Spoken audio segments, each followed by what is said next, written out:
Ils le raillaient, l'humiliaient, le malmenaient, mais ils n'avaient aucune idée à qui ils avaient affaire.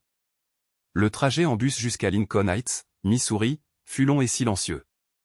Dorian s'appuya contre la vitre, regardant le paysage changer, passant des rues bondées au quartier résidentiel où chaque maison ressemblait à la précédente. Ce n'était pas la première fois qu'il était le petit nouveau, mais ce déménagement était différent. Sa mère avait trouvé un meilleur emploi et son oncle lui avait dit de voir ça comme un nouveau départ, mais les nouveaux départs n'existaient pas quand on lui ressemblait dans une ville comme celle-ci. Au moment où il posa le pied sur le campus de Richmond High, il le sentit, le silence dans les conversations lorsqu'il passait, la façon dont certains élèves le regardaient, puis détournaient le regard comme s'ils ne l'avaient pas fixé. Les professeurs étaient polis, presque excessivement, leur sourire un peu trop forcé, leur voix un peu trop mesurée. Dorian ne réagit pas, il avait déjà connu ça. Les premières heures de course passèrent sans problème majeur, il s'assit, répondit quand on l'interrogeait et resta concentré sur son travail. Mais à l'heure du déjeuner, le sentiment d'être observé s'était installé, telle une démangeaison sous sa peau. Plateau à la main, il balaya du regard la cafétéria à la recherche d'une place. La plupart des tables étaient déjà occupées par des groupes plongés dans des conversations qui ne l'incluaient pas, quelques élèves échangeaient des regards, chuchotaient. Puis il aperçut une place libre près d'un gars qui semblait trop absorbé par son téléphone pour s'en soucier. Ce n'était pas l'idéal, mais ça ferait l'affaire. Dorian avait à peine posé son plateau qu'une voix perça le bruit, « Tu es perdu ?» Il se retourna. Un gars blond, un sourire facile et une confiance en soi démesurée, était penché en arrière sur sa chaise, tandis que quelques autres à sa table observaient, amusés. Dorian expira lentement. « Je ne savais pas que j'avais besoin d'une carte. » Le gars ricana en secouant la tête. « Je vérifiais juste. On ne voit pas beaucoup de nouvelles têtes par ici. » Ici, Dorian perçut l'hésitation dans sa voix, la partie non dite de cette phrase. Il croisa le regard de l'homme, son expression indéchiffrable. « J'imagine que je suis l'exception. » Le sourire narquois s'élargit, mais il y avait autre chose derrière, de l'amusement, de l'intérêt, peut-être autre chose encore. « Bienvenue à Ridgemont, mon pote. » Dorian ne dit rien, s'assit et prit sa fourchette. Le message était clair, ce n'était que le début. Mais ce qui avait commencé par quelques regards et chuchotements était sur le point de se transformer en quelque chose de bien pire. Au début, ce n'était que de petites choses, quelques remarques désobligeantes dans les couloirs, chuchotées assez fort pour qu'ils les entendent. Je ne savais pas qu'il laissait entrer des gars comme lui ici. Je me demande combien de temps il tiendra. Rien qu'il n'ait pas déjà entendu. Dorian l'ignora, il n'était pas là pour divertir leur ignorance. Mais Bryce n'était pas du genre à laisser les choses passer inaperçues. Bryce Taney avait le genre de confiance qui vient de savoir que personne ne le contredirait jamais. Son père possédait la moitié des concessions automobiles de la ville, et son groupe le suivait comme s'il était une sorte de royauté. Quarterback, président des élèves, petit prodige ou le genre de gars qui s'en tirait toujours, quoi qu'il fasse. Et pour une raison ou une autre, Bryce avait décidé que la présence de Dorian à Ridgemont était un problème. Le premier vrai test eut lieu au casier de Dorian. Il échangeait ses livres quand une brusque poussée le projeta en avant. Son épaule heurta le métal, le son résonnant dans le couloir.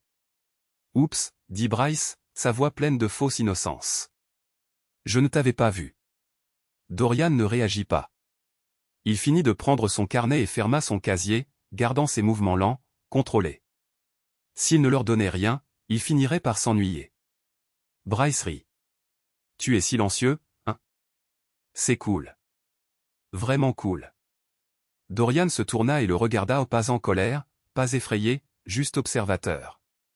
Pendant une seconde, le sourire narquois de Bryce vacilla, puis l'un de ses amis, Nick ou peut-être Kyle Hill se confondaient tous. Ils marmonnèrent quelque chose et Bryce afficha de nouveau un sourire, à plus tard, le nouveau. Dorian les regarda s'éloigner, le bruit du couloir reprenant ses droits. C'était la première fois. La deuxième fois, ce fut à la cafétéria. Dorian se dirigeait vers les poubelles quand un pied jaillit. Ce n'était pas subtil, et ce n'était pas fait pour l'être. Son corps fut projeté en avant, mais il se rattrapa avant de tomber. Des rires. Bryce leva les mains. « Détends-toi, mec, c'était une blague. » Dorian ne dit rien, ne le regarda pas, il enjamba simplement le pied de Bryce et continua son chemin davantage de rire.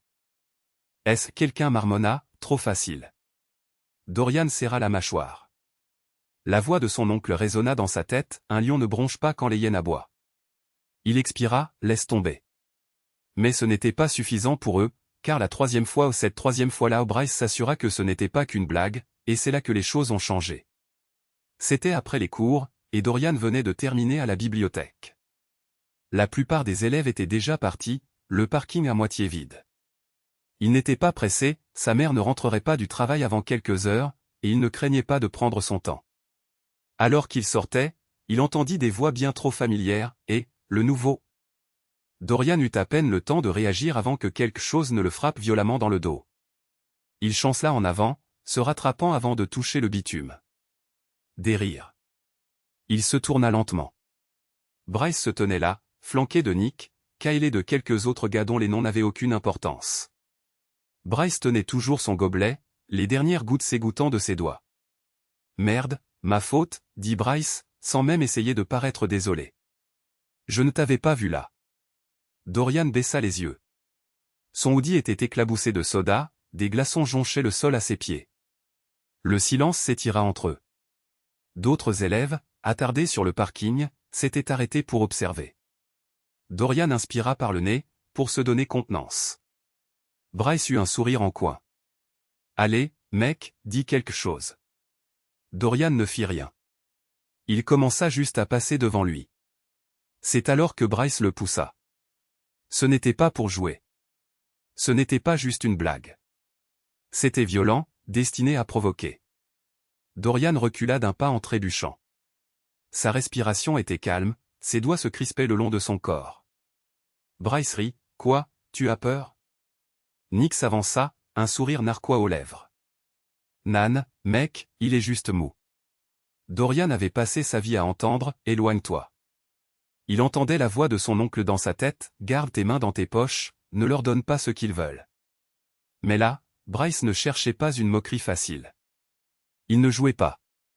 Il voulait une réaction. Il voulait prouver quelque chose. Dorian prit une dernière grande inspiration, puis il posa son sac à dos. Bryce haussa un sourcil, « Oh, tu as quelque chose à dire maintenant ?» Dorian ne répondit pas.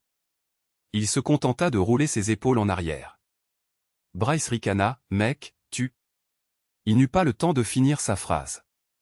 Dorian avança d'un pas, rapide, net, une feinte du gauche, juste assez pour faire réagir Bryce, puis un crochet du droit puissant directement dans les côtes. Le son fut horrible.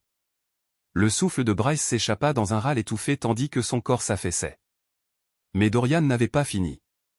Un pivot, un uppercut, une forme parfaite.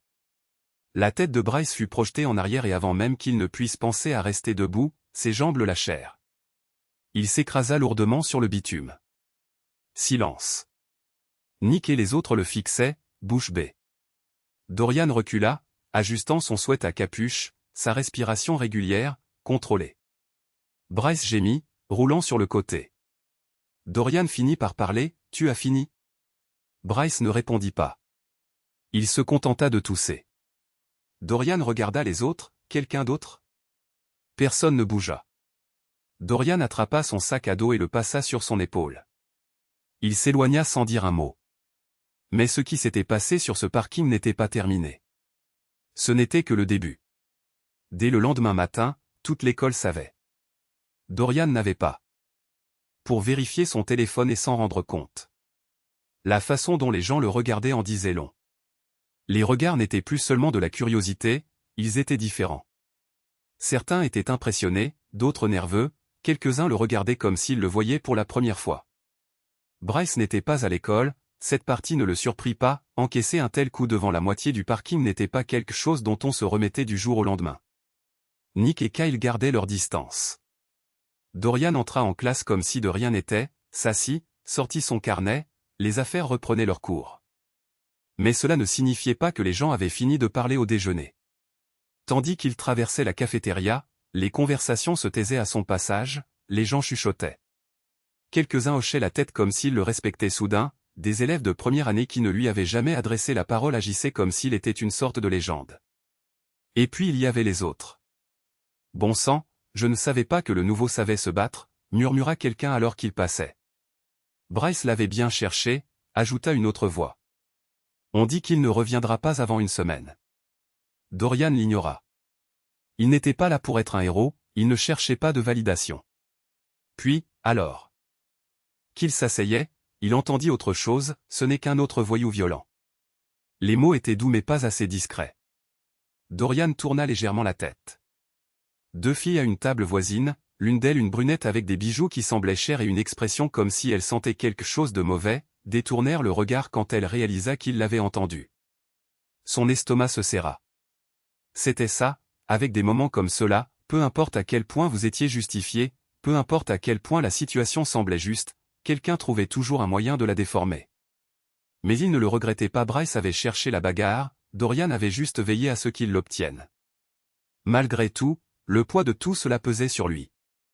Il avait passé des années à s'entraîner, des années à se contrôler. Lui qui avait passé des années à s'éloigner, ce n'était pas de la faiblesse, c'était de la force. Alors pourquoi avait-il l'impression que, quel que soit le choix qu'il faisait, les gens avaient déjà décidé qui il était? Mais Dorian était sur le point d'apprendre que la vraie force ne consistait pas seulement à donner un coup de poing, mais à ce qui venait après.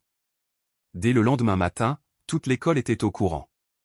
Dorian n'eut pas besoin de consulter son téléphone pour le comprendre, la façon dont les gens le regardaient disait tout. Les regards n'étaient plus seulement de la curiosité, ils étaient différents. Certains étaient impressionnés, d'autres nerveux, quelques-uns le regardaient comme s'ils le voyaient pour la première fois. Bryce n'était pas à l'école, cette partie ne le surprit pas. Prendre un coup pareil devant la moitié du parking n'était pas quelque chose dont on se remettait du jour au lendemain. Nick et Kyle, eux, gardaient leur distance. Dorian entra en classe comme si de rien n'était, s'assit, sortit son cahier, comme à son habitude. Mais cela ne signifiait pas que les gens avaient fini de parler à l'heure du déjeuner. Alors qu'il traversait la cafétéria, les conversations se turent quand il passa, les gens chuchotaient. Quelques-uns hochèrent la tête comme s'ils le respectaient soudainement, quelques gamins de première année qui ne lui avaient même jamais parlé agissaient comme s'il était une sorte de légende. Et puis il y avait les autres, putain, je ne savais pas que le nouveau savait se battre, marmonna quelqu'un alors qu'il passait. Bryce l'avait bien cherché, ajouta une autre voix. J'ai entendu dire qu'il ne reviendrait pas avant une semaine. Dorian ignora tout cela, il n'était pas là pour être un héros, il ne cherchait pas de validation. Puis, alors qu'il s'asseyait, il entendit autre chose, ce n'est qu'un autre voyou violent. Les mots étaient doux, mais pas assez. Dorian tourna légèrement la tête, deux filles à une table voisine, l'une d'elles, une brune avec des bijoux d'apparence coûteuse et une expression comme si elle sentait quelque chose de désagréable, détourna le regard quand elle réalisa qu'il l'avait entendu. Son estomac se serra. Voilà ce qu'il en était des moments pareils, peu importe à quel point on était justifié, peu importe à quel point la situation semblait juste, quelqu'un trouvait toujours un moyen de la déformer. Mais il ne le regrettait pas. Bryce était venu chercher une bagarre, Dorian s'était juste assuré qu'il en obtienne une. Pourtant, le poids de tout cela pesait sur lui. Il avait passé des années à s'entraîner, des années à se contrôler, des années à s'éloigner. Ce n'était pas de la faiblesse, c'était de la force. Alors pourquoi avait-il l'impression que peu importe le choix qu'il faisait, les gens avaient déjà décidé qui il était? Mais Dorian était sur le point d'apprendre que la vraie force ne consistait pas seulement à donner un coup de poing, mais à ce qui venait après. Le reste de la semaine passa dans un flou. Bryce n'était toujours pas réapparu. Ses amis ne dérangeaient plus Dorian. Le souvenir des escaliers s'estompa un peu, les murmures se firent plus discrets, mais quelque chose planait toujours dans l'air. Dorian le sentait. Un après-midi, alors qu'il quittait la salle de sport, l'entraîneur Harrison l'appela. « Tu as une minute ?» Dorian hésita. Il n'était pas d'humeur à une leçon de morale, mais quelque chose dans le ton de l'entraîneur le fit s'arrêter. Ils sortirent et se tinrent près de la piste où l'équipe de football terminait son entraînement. « J'ai entendu ce qui s'est passé, » dit l'entraîneur. « J'ai imaginé que tu avais tes raisons. » Dorian hocha la tête. Il n'allait pas s'excuser. L'entraîneur l'observa. « Tu es un combattant ?» Dorian haussa les épaules. « Je fais de la boxe depuis que je suis enfant. » L'entraîneur laissa échapper un léger sifflement. « Oui, c'était évident. Tu es bon. Mais laisse-moi te demander quelque chose, est-ce que cette bagarre a changé quoi que ce soit ?» Dorian le regarda, ne sachant pas où l'entraîneur voulait en venir. L'entraîneur croisa les bras. « Tu penses que Bryce a appris quelque chose? Tu penses que les autres l'ont fait ?» Dorian expira en passant une main sur sa tête. Il connaissait la réponse. Bryce n'était pas du genre à réfléchir. Quant aux autres, certains le respectaient maintenant, d'autres le craignaient, et certains le verraient toujours comme il le voulait, peu importe ce qu'il faisait. L'entraîneur hocha la tête comme s'il lisait dans les pensées de Dorian. Le truc, c'est que les gens comme Bryce ne perdent jamais vraiment, pas d'une manière qui perdure. Il reviendra, il la ramènera et le cycle recommencera. Mais toi, tu es différent, tu as le contrôle. Dorian fronça les sourcils. Qu'est-ce que tu racontes? L'entraîneur pencha la tête vers le terrain. Ça fait un moment que je dis au coach de boxe de m'envoyer quelques gamins pour la lutte. Tu as déjà pensé à mieux utiliser toutes ces compétences? Dorian cligna des yeux. L'entraîneur sourit. Écoute, je sais que tu peux te défendre, c'est évident. Mais il y a une différence entre gagner un combat et apprendre à maîtriser ton pouvoir. J'ai vu trop de gamins comme toi être enfermés dans une réputation qu'ils n'ont jamais voulu. Tu as déjà prouvé qu'on ne te provoque pas impunément, maintenant prouve qu'il y a plus en toi que ça. Dorian ne répondit pas tout de suite. Pendant si longtemps, se battre avait été une question de survie, de tenir sa position. Mais la façon dont l'entraîneur le regardait, la façon dont il parlait, il ne s'agissait pas de prouver quelque chose, il s'agissait d'être plus. Cette nuit-là, Dorian s'assit sur son lit, fixant les vieux gants de boxe de son oncle. Il pensa à toutes les fois où il s'était retenu, toutes les fois où il était parti, et la seule fois où il ne l'avait pas fait. L'entraîneur avait raison, Bryce ne changerait pas. Les gens penseraient ce qu'ils voulaient, mais Dorian avait encore un choix. Et peut-être, juste peut-être, que cette fois il ferait un choix différent. Car la vraie force, ce n'était pas seulement de savoir quand se battre, c'était de savoir pourquoi se battre. Si cette histoire vous a parlé, abonnez-vous. La vie est pleine de choix, et parfois le plus difficile est de décider qui l'on veut être. Parlons-en dans les commentaires. Avez-vous déjà été dans une situation où vous avez dû tenir bon? Comment l'avez-vous géré? Continuons la conversation.